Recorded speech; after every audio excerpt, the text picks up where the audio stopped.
Market उधर ही घूम रहा है, कोई बड़ा मूवमेंट नहीं, एक ही दायरे में चलते हुए देखने को मिल रहा है। ठीक है, अगर तेजी भी आई तो ऊपर से वापस नीचे ही आते हुए देखने को यहाँ पे मिल रहा है। एंड नो डाउट इस प्रकार के मार्केट में सर्वाइव करना ये सबसे टफ लेवल होता है। ठीक है, मतलब मार्केट अगर क्रैश हो रहा है ना तो भी इंसान एक बार के लिए सर्वाइव कर लेता है। ठीक है, बट मार्केट जब ऐसा बेजान हो जाता है, कंसोलिडेशन फेज में देखने को मिल जाता है, डेली अगर देखा गया ऐसे पॉइंट पॉइंट में चलता है, कुछ भी नहीं, सबको पता है भाई भागेगा तो वापस नीचे आके ही खत्म यहाँ पे हो जाएगा। मल्टीपल टाइम्स यही चीजें देखने को मिली, आज के दिन भी यही देखने को मिल गया, तो काफी लोग बोर यहाँ पे हो जाते हैं। और इसके पीछे का रीजन भी आपको पता ही है, इस व्यक्ति ने ही सबको परेशान करके यहाँ पे रखा हुआ है, बिकॉज अनसर्टेनिटी क्रिएट करके रखी हुई है। एग्जैक्टली क्या होगा क्या नहीं होगा, बार बार स्टेटमेंट यहाँ पे बदलते रहना। ठीक है, पहले ट्वीट यहाँ पे कर देना इंडिया को हम खो रहे हैं, फिर बाद में बोलना कि अरे नहीं नहीं, देखा गया तो इंडिया एंड मोदी जी बहुत अच्छे हमारे दोस्त थे, nothing to worry about the India and US tie, इस प्रकार की बातें करते। ठीक है, हमारे प्राइम मिनिस्टर जी ने भी एक अच्छा पॉजिटिव रिस्पॉन्स यहाँ पे दे ही दिया, कोई दिक्कत की बात नहीं। बट जब प्रेस कॉन्फ्रेंस यहाँ पे होती है एंड जब इनको यहाँ पे पूछा जाता है, आप सभी लोगों को यहाँ पे पता ही है कि आप रशिया के खिलाफ कोई एक्शन नहीं लेते, तो उन्होंने बताया कि नहीं भाई हम तो एक्शन यहाँ पे लेते हैं एंड और भी एक्शन लेंगे।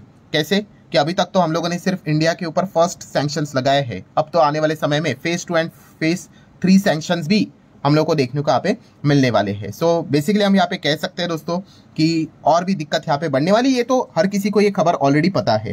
देन दोस्तों अभी की अगर हम लोग बात कर ले, जो बड़ी खबर हम लोग को देखने को यहाँ पे मिल रही है, ठीक है, जैसे मैंने आपको बताया भी था कि ट्रम्प कितना भी अच्छा बोले उससे कोई फर्क यहाँ पे नहीं पड़ता है, उनके एक्शंस के ऊपर ध्यान रखना है। एंड फिलहाल अभी उनका अगला एक्शन यहाँ पे होने वाला है फेज 2 सैंक्शंस को लेकर। यस, आप यहाँ पे देख सकते हैं ट्रम्प को यहाँ पे पूछा गया कि अब आपका अगला स्टेप यहाँ पे क्या होगा। मतलब रशिया यूक्रेन जो वॉर चल रही है, ठीक है, अभी आपने देखा होगा रशिया ने जबरदस्त अटैक किया है यूक्रेन के ऊपर। ठीक है, तो जब भी इस प्रकार की चीजें होती है तो ट्रम्प को पूछा जाता है कि अटैक तो यहाँ पे जारी है, आप क्या कर रहे हो। तो ट्रम्प ने यहाँ पे बोला है कि वो फेज 2 सैंक्शंस के लिए, रशिया सैंक्शंस बोला जाता है इसको। ठीक है, रशिया सैंक्शंस मतलब आप समझ ही जाओ भाई, रशिया के इकोनॉमी को गिराने के लिए एंड खास करके रशिया की इकोनॉमी जो चल रही है फिलहाल तो वो ऑयल के हिसाब से हम लोग को चलती हुई देखने को मिल रही है। तो ट्रम्प ने यही बोला है कि यस वो एक पूरी तरीके से रशिया की इकोनॉमी को कोलैप्स यहाँ पे करेंगे, मल्टीपल सैंक्शंस लगाएंगे, टैरिफ लगाएंगे। किसके ऊपर? रशिया के ऊपर। अरे रशिया के ऊपर ऑलरेडी 1000 से ज्यादा सैंक्शंस है। ठीक है, उनको कोई फर्क यहाँ पे नहीं पड़ रहा है।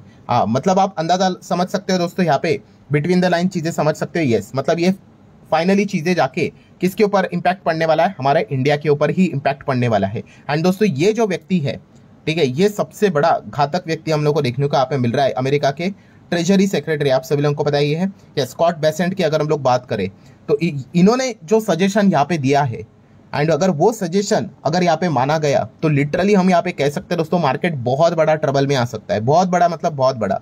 ठीक है, सो ऐसी क्या बात उन्होंने सामने रख दी। तो पहला पॉइंट उन्होंने भी वही बोल दिया कि भाई ज्यादा से ज्यादा और सेकेंडरी सैंक्शंस यहाँ पे लगाएंगे, किसके ऊपर? जो रशिया से ऑयल यहाँ पे खरीद रहे हैं। ठीक है, तो उनकी इकोनॉमी को डैमेज करेंगे, तभी जाके रशिया यहाँ पे क्या कर सकता है, यूक्रेन वाला वॉर यहाँ पे रोक सकता है। बट अगर ये फंडिंग अगर चलती रही तो रशिया तो पीछे हटने वाला है नहीं। सो इसीलिए उन्होंने एक बहुत बड़ा यहाँ पे स्टेटमेंट दिया है। एंड अगर दोस्तों जैसे मैंने कहा कि अगर ये चीज अगर हो गई तो बहुत बड़ी दिक्कत हो सकती है। तो स्कॉट बेसेंट ने क्या बोला है कि अमेरिका के साथ साथ यूरोपियन यूनियन ने भी क्या करना चाहिए, जॉइंट टैरिफ लगाना चाहिए ऑन द कंट्रीज जो रशिया से ऑयल खरीदते हैं। यस, मतलब वो यहाँ पे कह रहे कि भाई हमारे साथ यहाँ पे पार्टनरशिप करो। किस चीज के चलते? कि हम अकेले ही यहाँ पे क्या कर रहे हैं, सैंक्शंस यहाँ पे लगाते जा रहे हैं जो रशिया का ऑयल यहाँ पे खरीद रहे हैं। मतलब इनडायरेक्टली समझो भाई वो इंडिया की बात कर रहे हैं। ठीक है, चाइना के ऊपर उन्होंने कोई सैंक्शन नहीं लगाया है। क्यों? ऐसा क्यों? क्योंकि चाइना के पास भी भाई बहुत बड़ा हथियार है। वो अगर वो उनके ऊपर सैंक्शन लगा देंगे तो वो रेयर अर्थ कि अगर हम लोग बात कर ले, मिनरल्स मेटल्स जो देखने को मिल जाते हैं उसका एक्सपोर्ट बंद कर देंगे। ठीक है, तो अमेरिका की भी हवा टाइट हो जाएगी। ठीक है, तो उनको भी पता है चाइना को वो इतना इजीली छू नहीं सकते। अभी आप लोगों ने रिसेंटली खबर भी पढ़ी होगी कि रशिया एंड चाइना के बीच में पाइपलाइन हम लोगों को बिछते हुए देखने को यहाँ पे मिल चुकी है ऑयल को लेकर ही। ठीक है, ट्रम्प का मुंह तो पूरी तरीके से ताला लगा हुआ है, वहां पे वो कुछ भी नहीं बोलते हैं। हमारा सबसे बड़ा वीकनेस क्या है, हमारे पास ऐसा कोई एडवांटेज वाला पॉइंट नहीं है। मतलब जब आपके पास ऐसा कुछ चीज होती है ना कि आप दुनिया को परेशान कर सकते हो, ठीक है, तब जाके हम कह सकते हैं कि सामने वाला कतराता है। ठीक है, एंड इसीलिए चाइना के ऊपर हमें कोई सैंक्शंस देखने को यहाँ पे नहीं मिल रहे हैं एंड इंडिया के ऊपर लगातार सैंक्शंस यहाँ पे लग रहे हैं। सो स्कॉट बेसेंट यहाँ पे क्या कह रहे हैं कि अमेरिका के साथ साथ यूरोपियन यूनियन भी अगर ज्वाइंट टैरिफ डाल दे, ठीक है, जो रशिया से ऑयल यहाँ पे खरीद रहे हैं उनके ऊपर, तो ये वॉर जल्द से जल्द यहाँ पे रुक जाएगा। एंड अगर आप ये सोच रहे हो कि व्हाट इफ, कि मान लो सर अगर एक्चुअल में अगर ऐसा हो गया कि अमेरिका तो ऑलरेडी हमारे ऊपर सैंक्शन यहाँ पे लगा रहे, सैंक्शन बोलो टैरिफ बोलो, वो तो सैंक्शन ही बोल रहे अभी, ठीक है। सैंक्शन थोड़ा कठोर शब्द होता है, ठीक है। सो अमेरिका तो ऑलरेडी कर रहा है, बट अगर यूरोपियन यूनियन ने भी अगर किया एंड यूरोपियन कंट्रीज ने भी अगर इस प्रकार की चीजें की तो बहुत बड़ा दिक्कत हमें आ जाएगा, ठीक है। ऐसा क्यों? तो ये देखिए, मैं आपके सामने यहाँ पे पूरा डेटा ही लेकर आ चुका हूँ। ये कौन सा है? इंपोर्ट एक्सपोर्ट का डेटा है भाई, बिजनेस जो हम लोग करते हैं ना, ठीक है। सो आप सभी लोगों को बताइए हम क्या चलते हैं भाई? ट्रेड डेफिसिट में चलते हैं। ट्रेड डेफिसिट मतलब क्या? कि हम आज भी ज्यादा से ज्यादा सामान बाहर से मंगवाते हैं और हम एक्सपोर्ट कम करते हैं, ठीक है। तो जब आपका इंपोर्ट बढ़ता है और एक्सपोर्ट कम होता है तो आप ट्रेड डेफिसिट, नुकसान में होते हैं, ठीक है। और ट्रेड सरप्लस मतलब क्या? कि भाई आप एक्सपोर्ट दबा कर करते हो, ठीक है। जब आपका एक्सपोर्ट इंपोर्ट से ज्यादा होता है तो उसको बोला जाता है ट्रेड सरप्लस। और ये ट्रेड सरप्लस होना बहुत अच्छी बात होती है, हमारे जीडीपी के लिए बहुत पॉजिटिव होता है। बट ट्रेड सरप्लस की अगर हम लोग बात कर ले, इतने सारे कंट्रीज के साथ हम लोग बिजनेस करते हैं, ठीक है। आप 25 देश तो यहाँ पे देख सकते हो, ठीक है। सो यहाँ पे अगर आप चेक करोगे तो ट्रेड सरप्लस किसके साथ है? हमारा अमेरिका के साथ। तो यहाँ पे तो ऑलरेडी बैंड बजी हुई है, आप सभी लोगों को पता है। ये ट्रेड सरप्लस तो कम होने के ही चांसेस है, ठीक है। क्योंकि अभी क्या होने वाला है, हमारे जो एक्सपोर्ट है वो यहाँ पे कम होते हुए देखने को आप मिल जाएगा। आप देखो अमेरिका को हम 88 बिलियन डॉलर के आसपास एक्सपोर्ट यहाँ पे करते थे और इंपोर्ट कितना? केवल 40 के आसपास। तो इसलिए 45 का फायदा हम लोग को देखने को मिलता था। बाकी देखो सब कुछ लाल में ही है। लाल का अर्थ क्या है? हम ज्यादा से ज्यादा सामान इंपोर्ट करवाते हैं। चाइना का देखो, हम 100 बिलियन डॉलर से ज्यादा का सामान चाइना से मंगवाते हैं और कितना भेजते उधर? 20 भी नहीं भेजते, 15-16 के आसपास। 85 बिलियन डॉलर का ट्रेड डेफिसिट है चाइना। बिल्कुल बिल्कुल भी ये अच्छी बात नहीं है। मल्टीपल देशों के साथ आप देख सकते हो यही चीजें हमारी चलती है। सो ट्रेड सरप्लस और किसके साथ है? तो आप यहाँ पे देख सकते हो नेदरलैंड के साथ। अगेन यूरोपियन कंट्री, मतलब क्या है कि नेदरलैंड से कितना सामान यहाँ पे आता है? 4-5 करोड़, बट हम उनको 22 करोड़ से ज्यादा का सामान भेजते हैं। तो ज्यादा अच्छा बिजनेस हो रहा है, अच्छी कमाई हो रही है। तो आप देख सकते हो 17.5 बिलियन डॉलर के आसपास का ट्रेड सरप्लस है। देन यूके के साथ फायदा हो रहा है, हरे रंग में तो देखने को यहाँ पे मिल रहा है। देन और कौन है? बेल्जियम देखने को मिल रहा है, अगेन यूरोपियन कंट्री। इटाली की बात कर ले, again European country. Then France की बात कर ले, देन बांग्लादेश तो नहीं है, चलो ठीक है। मतलब आप अंदाजा लगा सकते हैं कि दूसरा अमेरिका के पास अगर दूसरे नंबर पे अगर कोई आते हैं तो यूरोपियन कंट्रीज ही हम लोग को देखने को मिल जाती है। एंड यूरोपियन यूनियन की अगर हम लोग बात कर ले, ठीक है, उनका जो संगठन है उनके साथ 16.55 बिलियन डॉलर का ट्रेड सरप्लस है। मतलब क्या है आप समझ रहे दोस्तों यहाँ पे कि अमेरिका के साथ ऑलरेडी हमारा जो चीजें यहाँ पे चल रहा है उससे तो दिक्कत यहाँ पे हो रही है, ठीक है। एंड वो यहाँ पे कह रहे कि यूरोपियन यूनियन भी हमसे हमारे साथ अगर हाथ यहाँ पे मिला ले तो दोस्तों बहुत ज्यादा बड़ी दिक्कत यहाँ पे हो सकती है। ये क्लियर कट हम लोग को देखने को यहाँ पे मिल रहा है। मतलब क्या है कि अमेरिका ने जो भी चीजें अभी की है, ठीक है, एक्सपोर्ट करना बहुत मुश्किल यहाँ पे हो रहा है। आप सभी लोगों को बताइए 50% टैरिफ, उसके पहले 10% का बेस टैरिफ।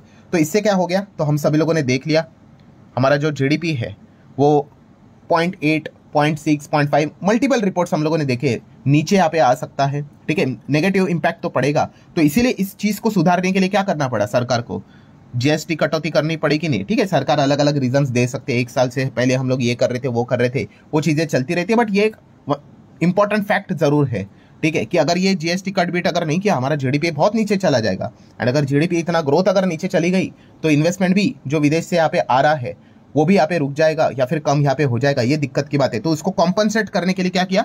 जीएसटी का मास्टर स्ट्रोक सरकार को खेलना पड़ा, ताकि अभी क्या हो जाएगा वहां पे जीडीपी का नेगेटिव इंपैक्ट और यहाँ से जीएसटी का पॉजिटिव इंपैक्ट, तो शायद से नेगेटिव इंपैक्ट नलीफाई हो जाए। तो ये एक नुस्खा तो हम लोगों ने यहाँ पे देख लिया। बट अब अमेरिका क्या कह रहा है? भाई हम अकेले क्यों लड़े, ठीक है, हम अकेले यहाँ पे इंडिया के ऊपर टैरिफ लगा रहे, यहाँ पे सैंक्शंस लगा रहे, रिश्ता खराब कर रहे, और यूरोप वाले उनके साथ बिजनेस कर रहे हैं, ठीक है। इनफैक्ट अगर देखा गया इंडिया, मतलब हम क्या कर रहे हैं अभी?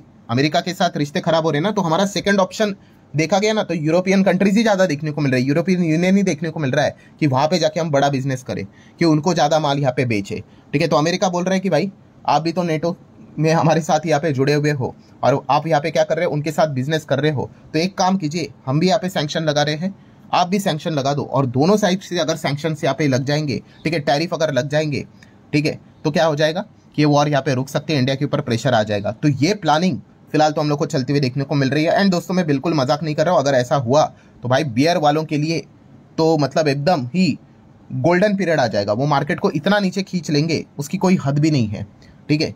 तो ये बहुत ही कॉमन सेंस वाली यहाँ पे बात है, क्योंकि अमेरिका के बाद सबसे बड़ा अगर हमारा कोई मार्केट है वो यूरोप ही है। एंड वहां से भी अगर टैरिफ अगर लगने स्टार्ट अगर हो गए, ठीक है, तो कहाँ पे बेचेंगे हम लोग माल को, ठीक ठीक है, तो ये बहुत बड़ा दिक्कत यहाँ पे साबित हो सकता है। बट अगेन कह रहा हूँ दोस्तों, ये पूरा क्या है बात, ये इफ बट वाली बात है।